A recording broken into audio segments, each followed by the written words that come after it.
এই যে হেভিওয়েট প্রার্থী সারাদিন ধরে আমরা দেখছি তাদের ভোট গ্রহণ চলছে, যখন কোনো আসনে খুব বেশি আলোচনা হয় তখন সবচেয়ে হেভিওয়েট প্রার্থীদের নিয়ে মানুষ অনেক সময় আসলে যেমন আনন্দ পায়, তাদের জেতা দেখলে অনেক সময় তাদের হারে কষ্টও পায়। তো তেমনই একটি আসন ঢাকা ৮ আসন, আমি বলবো দুজন হেভিওয়েট প্রার্থী হয়ে গেছে। একজন মির্জা আব্বাসের সাথে নাসিরউদ্দিন পাটোয়ারির নাম এসেছে, বেশ কয়েকদিন ধরে সোশ্যাল মিডিয়া আমরা আলোচনাও দেখেছি। এই আসনটি নিয়ে আপনি কি বলবেন, যে আপনার বিচার আপনি কাকে এগিয়ে রাখবেন এবং সব মিলে আপনার কেমন মনে হয়েছে? প্রথমত বলি, এবারের নির্বাচনে মানে সবচেয়ে আলোচিত আসনগুলোর একটি ঢাকা ৮। কেননা আমরা নাসিরউদ্দিন পাটোয়ারিকে দেখেছি যেভাবে পুরনো পন্থাকে চ্যালেঞ্জ করতে হয়, যেভাবে দোষারোপ করতে হয় চাঁদাবাজির জন্য, দখলদারিত্বের জন্য, এবং সেই সুযোগ তার হয়তো আছেও। আবার তার অনেক কিছু মানুষকে বিনোদনও দিয়েছে। তার বিরুদ্ধে যখন কোনো প্রসেশন হচ্ছে তিনি ওখানে দাঁড়িয়ে আছেন, সামাজিক যোগাযোগ মাধ্যমে অনেকটা রুল করেছেন নাসিরউদ্দিন পাটোয়ারি। আমরা কোনো সিনিয়র নেতাকে এত জুনিয়র কোনো নেতার মুখে এত চ্যালেঞ্জের মুখে থাকতে দেখিনি। এক পর্যায়ে মির্জা আব্বাস বলতে বাধ্য হয়েছে যে তার ধৈর্যের পরীক্ষা চলছে। কাজেই আমি বলবো যে আমরা ঠিক এরকম কন্টেস্ট দেখতে চাই, হেলদি কন্টেস্ট দেখতে চাই, এবং আপনি যদি তথ্যভিত্তিক হন চ্যালেঞ্জ করা উচিত। কেননা আমরা জুলাই আগস্টে পুরনো রাজনৈতিক বন্দোবস্তকেই বাতিল ঘোষণা করেছি। পুরনো রাজনীতিবিদদের যে আচরণ এবং চেহারা এবং আয়ের উৎস, সেগুলোকে আমরা প্রশ্ন করতে শিখেছি। পাটোয়ারি ওই কাজটি ভালো করেছেন। আমি বলবো যে আমাদের রেজাল্ট যেটি বলছে, মানুষ কিন্তু দুই ভাগে বিভক্ত।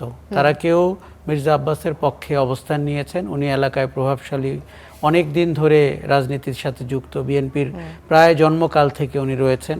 আর পাটোয়ারি আমি বলবো যে একটা বড় অ্যাডভান্টেজ পাচ্ছেন, ওই আসনটি কিন্তু হাদি প্রার্থী হয়েছিলেন। জি, মানে হাদির ভোটগুলো কি অনেকখানি চলে এসেছে পাটোয়ারির কাছে, পাটোয়ারির কাছে। এমন একটি কথা তিনি নিজেই বলেছেন, তিনি নিজের মুখেই আজকে বলছিলেন যে আমি আসলে হাদির ভোট অনেকখানি পেয়ে গেছি। ঢাকা ভার্সিটিতে যখন বিভিন্ন কেন্দ্রে যখন পরিদর্শন করছিলেন তার কথায় উঠে এসেছে এটি। এবং সেই সাথে আরেকটি বিষয় আমরা দেখলাম যে ২৪-এর গণঅভ্যুত্থান থেকে যেসব নেতা, যে নেতাদের আমরা পেয়েছি, যাদেরকে নিয়ে আমরা অনেক আশাবাদী ছিলাম, তাদের মধ্যে কেউ কেউ হয়তো আমাদের সেই আশা আকাঙ্ক্ষা পূরণ করতে কিছুটা ব্যর্থ হয়েছেন, গণমানুষের আশা আকাঙ্ক্ষা, এবং কেউ কেউ আসলে সেই জায়গা থেকে উতরে গেছেন। পাটোয়ারি তাদের মধ্যে একজন বলে মনে করেন কিনা, যে অনেক আগের নেতা যারা অনেক বছর ধরে রাজনীতি করছেন, বর্ষিয়ান নেতাদেরকে চ্যালেঞ্জ করার মতো সাহস তিনি রাখেন? এটিও একটা আসলে বিশাল ব্যাপার, বেশ কয়েকদিন ধরে আমরা দেখছিলাম। আমাদের একজন সহকর্মী যুক্ত হবেন কিছুক্ষণের মধ্যে, তবে তার আগে আমি আপনার কাছে যদি জানতে চাই যে নাহিদ ইসলামের আসন নিয়ে কি বলবেন। নাহিদ ইসলাম ঢাকা ১১ থেকে নির্বাচন করছেন, এম এ কাইয়ুম ধানের শীষ প্রতীক নিয়ে আছেন, তিনিও অনেক হাড্ডাহাড্ডি লড়াই করছেন বলাই যায়। এই আসন প্রসঙ্গে আপনার কোনো মন্তব্য? প্রথমত বলি, আপনি যেমনটি বলছিলেন জুলাই আগস্টের নায়ক যারা, তারা মানুষকে অনেকভাবে হতাশ করেছেন। আমি কিন্তু মনে করি ব্যাপকভাবে হতাশ করেছেন। কেননা তাদের কাছে আমাদের প্রত্যাশা ছিল তারা ডেড অনেস্ট হবেন, তারা রাজনীতিটি করবেন, এবং তারা কোনো জোটের ভিতরে না গিয়ে একটি তৃতীয় ধারা তৈরি করবেন, এবং আওয়ামী লীগের মতো শক্তিশালী প্রতিদ্বন্দ্বীকে যারা হটিয়ে দিতে পেরেছে তাদের আজ না হোক ১০ বছর পরে হোক একটা রাজনৈতিক ভিত্তি দাঁড়াবে। সেই জায়গাটিতে আমরা এনসিপিকে দাঁড়াতে দেখলাম না, তারা জামাতের সাথে চলে গেলেন।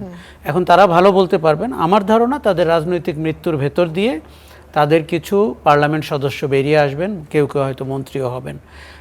সেই দৌড়ে এগিয়ে আছেন নাহিদ ইসলাম। কেননা আমার মনে হয়েছে যে মিস্টার কাইয়ুমের সাথে নাহিদ ইসলামের আসনেও কিন্তু একই রকমের কথা হয়েছে।